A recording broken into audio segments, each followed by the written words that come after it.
Hello, hello, hello, and welcome to Word in Time, a podcast that deals with contemporary issues, issues of culture. We try and link a lot of cross cultural stuff, and so welcome to the new episode.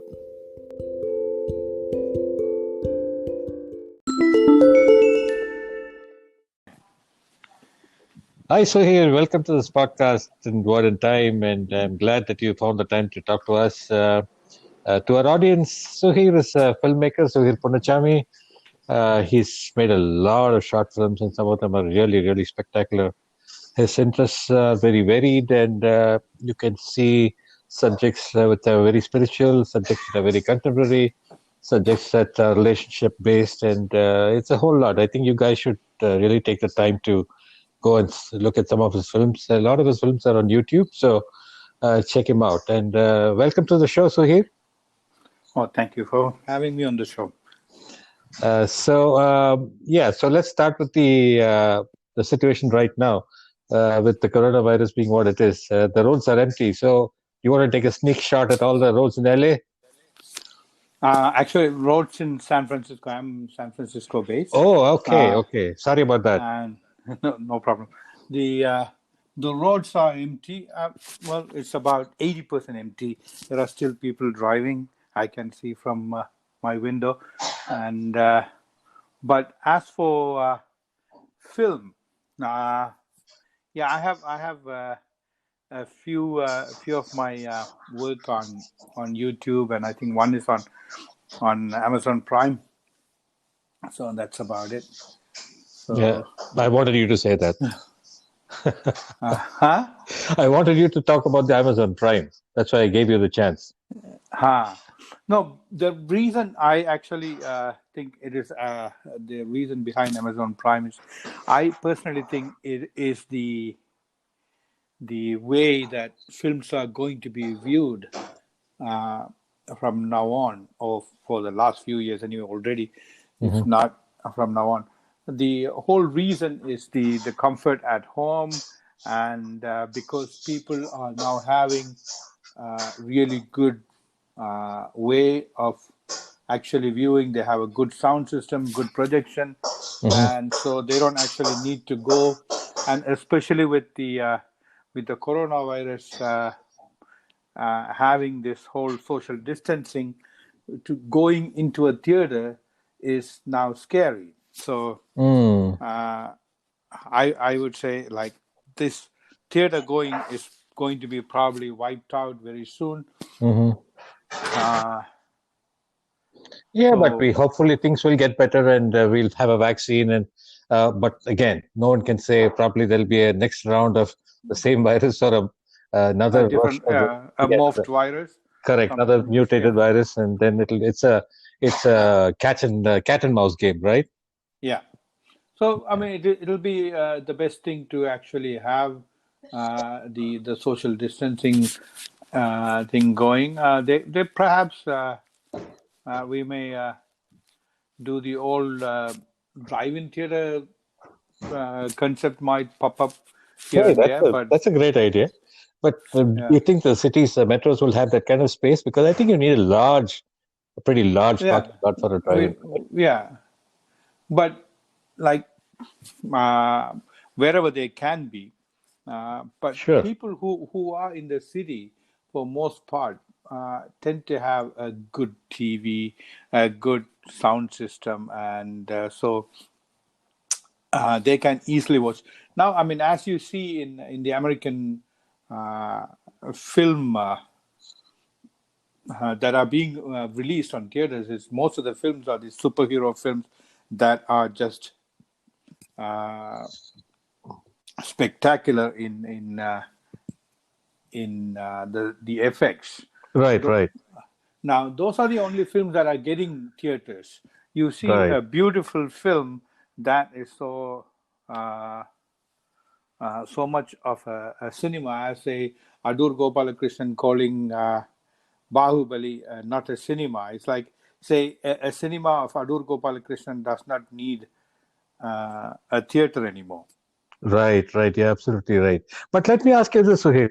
Do you need to reformat your production techniques, your I know you kind of wear many hats. You're a director. You do a lot of music as well. Uh, are you having to reformat the visuals to fit into a TV screen, or it's kind of universal? What do you think? Um, Actually, so far I haven't done it to fit a TV screen, but I think moving forward, that might be the thing. It's like it might be a simple UHD format, um, Hmm. so that it becomes more of a 16:9 ratio versus 2.4 or 2.39 ratio. Hmm. Uh, I mean, so just to explain to our viewers what 16.9 is, it's a format that's most of the modern TVs are of that dimension, correct? And yeah, the older ones have 4:3. You think is that well, right? yeah, Is for my 4:3, I doubt there are people with 4:3 right? who are at least listening to a podcast at this point, because That is four true. is to three people are like historical. Yeah. So for the viewers, if you watch some of the older films on the modern television set, you'll find gaps on both sides, on the right side and the left side. That's Yeah, because of this aspect ratio, correct? yeah, and Right. there were Right. like so many different aspect ratios that went in, and then there's an aspect ratio that the cinema is where you would see a top to bottom gap. You will see a gap on top and a gap on the bottom, Right. Right. and so if you make it to a TV, make it to Hmm. fit a TV, then you make it into 16:9, Hmm. and so that is like right now 3840 by 2196, I think. Uh, Is that that what is called the 4K, 8K, and all that? Yeah, the ultra high definition Uh-huh. UHD. That that Okay. is yeah, that is the thing. 8K would be a long dream, uh, because it is, for one, it is uh, like unnecessary for a viewer to actually see, because with 4K itself you have more than what the eye can see. Right. Right. It's beyond what they call retina vision, really? Yeah. So Okay. 8K is unnecessary in terms of projection, but 8K is good for shooting a film. So we can edit, we can zoom in, and we can crop. There's a beautiful crop factor that comes in, and then you can do the framing afterwards. Right. Okay. Okay. But as for projection, I think ultra high definition is just sufficient for any home viewing, and home viewing is going to be the way of films get to be seen. Okay. Perhaps like um, India and all, they have this whole idea of like, oh, there is no actual platform like Netflix and Amazon in India Right. for the Indian Right. films, where you can And actually just put a film like right after and have it straight for home viewing, instead of having it the go through a theatrical release and then selling satellite rights to a TV channel or whatever. Uh, and now, if you want to put it into some place, you are like left to YouTube. And I have an issue with YouTube in mhm. one sense. Is YouTube is too disturbing with ads at this point. So, like, Okay. yeah. But again, like Amazon Prime, you also have a YouTube Prime membership, which does away with all these ads, correct? Yeah, YouTube. The whole thing with YouTube Prime and YouTube, the bulk of what is on YouTube doesn't require a membership. It's like it is not like I feel like I'm getting anything out of YouTube by becoming a member. Uh, Right. that is where that whole disturbance. Say I could become an Amazon Prime member, and I have like a useful uh, addition to it. Like I get free shipping. Right. I get Right. Right. So it's an umbrella of services. yeah. So Yeah, I'm I've always wondered that. There is this YouTube also has this TV. yeah. They excuse me for a minute. Sorry about that. So YouTube has their own TV setup where you can watch satellite channels.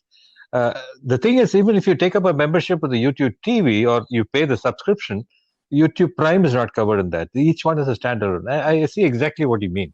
Yeah, it's like it's kind of feel like you're getting ripped off by paying for Yeah, YouTube, and right.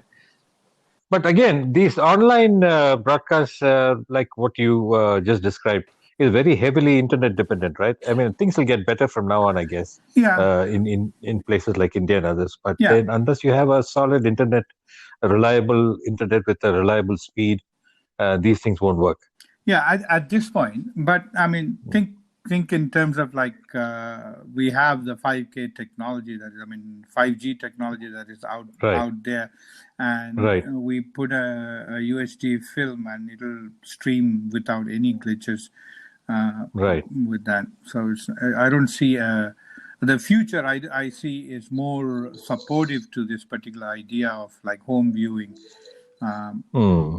the only thing is like what I want to see is like instead of like these uh, little channels like uh, uh, Tendukota or whatever, Yup TV and all those Right, things, right, right. Yeah, yeah, yeah. where they don't actually pay for the content that is duly like Oh, really? They don't pay the filmmaker the con. they don't pay really. They Oh basically, my yeah, God. they basically, well, how it happens is there is a satellite buyer, and satellite buyer will basically get all these rights, and then he will sell it off, and it'll be like the he will sell off whatever to the these content managers.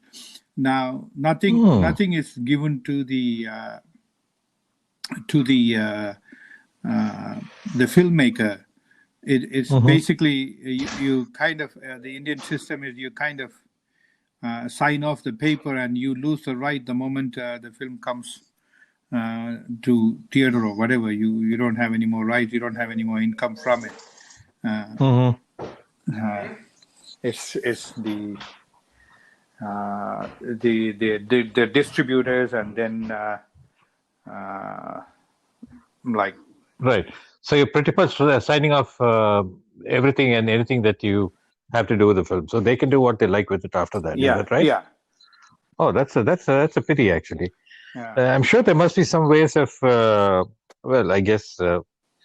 Okay, that's now when you put out a film on, say, for example, on not the normal distribution channels, like if you're going to put it on YouTube and other sources, how do you grade these films? By grading, what I mean is whether it's fit for kids, whether it's fit for a certain age group. I'm not getting the exact word here. yeah. I mean, it is basically very similar to how the system in US. It is more of an industry Self-rating. self-rating situation. So Okay. I would say most filmmakers for that part would be more than happy to be rating their film accordingly because they don't want to uh, like offend and unnecessarily. It's like it's not required. So if I think my film is meant for adult audience, I would just say it is meant for adult audience. I would not Right. be like Right. wanting it to be for general public and then have it flagged down. That see because there's the whole idea of it is getting flagged down if you Oh, there is a flagging system, there right, is a in flagging place? system. Yeah, Oh. people have the option of reporting to it, right? So they can report and Ah. say, "Hey, this is not really a PG or G content. This is an R-rated content. This is a Oh. whatever Okay. rated content you can actually um, report a movie or any Mm-hmm. content." Yeah. Mm-hmm. So, how does this? Let's get back to filmmaking.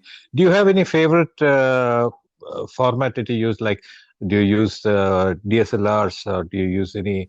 Have you tried making a movie with a phone?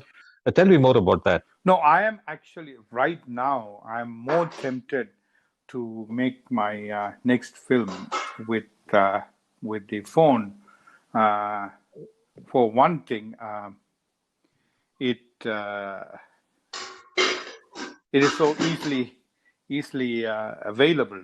Right. usable. It can have like an interesting perspective because the equipment is very small that you Right. can actually put it in places that you would otherwise not be able to put, and then you would have Right. to like cut a floor down or something like that. You don't have to do that. You can just go down and tilt it.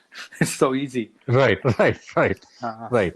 And some of these newer phones have terrific cameras, right? yeah, the phones have terrific camera, and you can also add some lens to it if you really want it.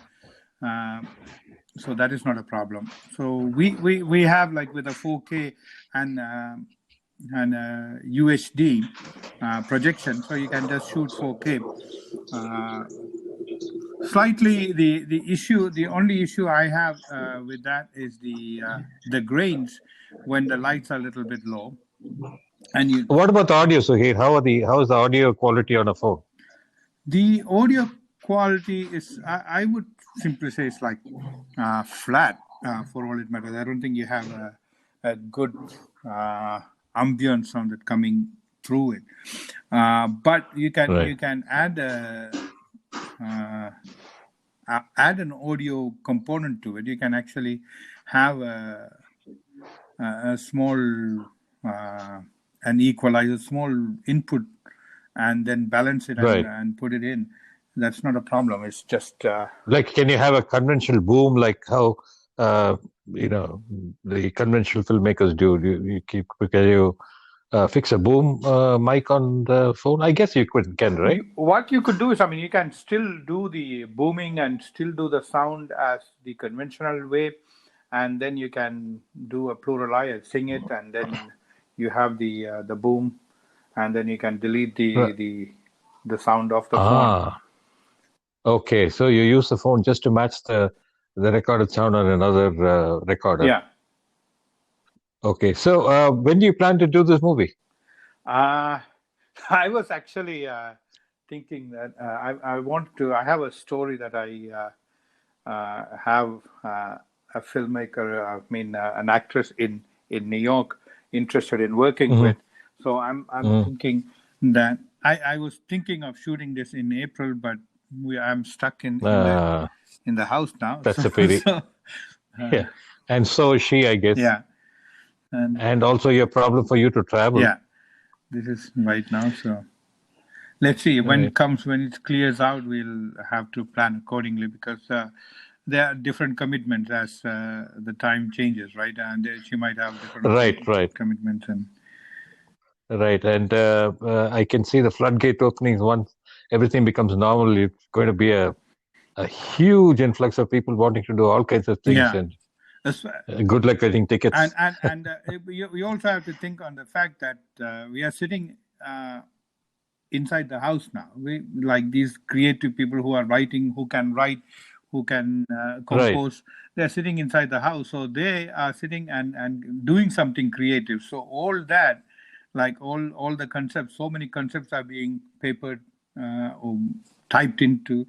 So Mm, given a green light, mm, everyone will have a project they are running with. They would like, oh, I want to go do this. I right. want to do this.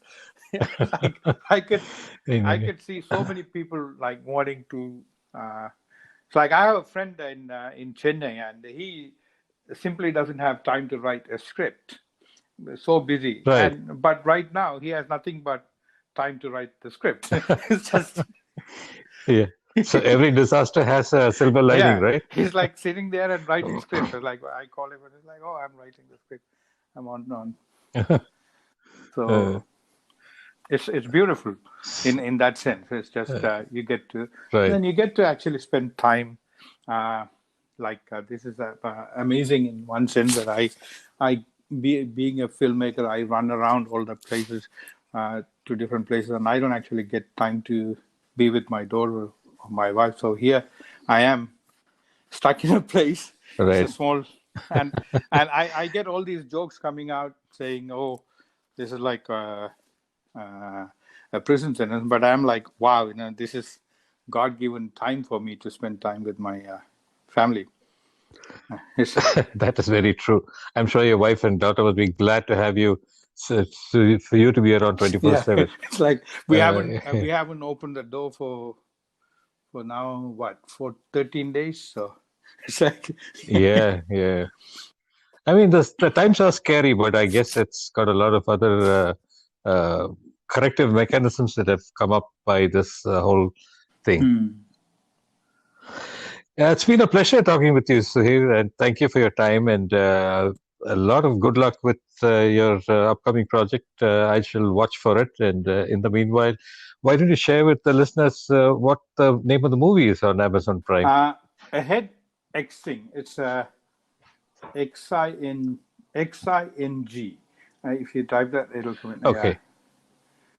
Okay. So, yeah. So, those of you who want to see Suhir's work, head straight to Amazon Prime. So, Thank you. so thank you, Suhir. Thank you We very should much. work on a project soon again. Oh, Okay. yes. That'll be it'll be an honor. Thank you. Thank you. Bye. Goodbye for now.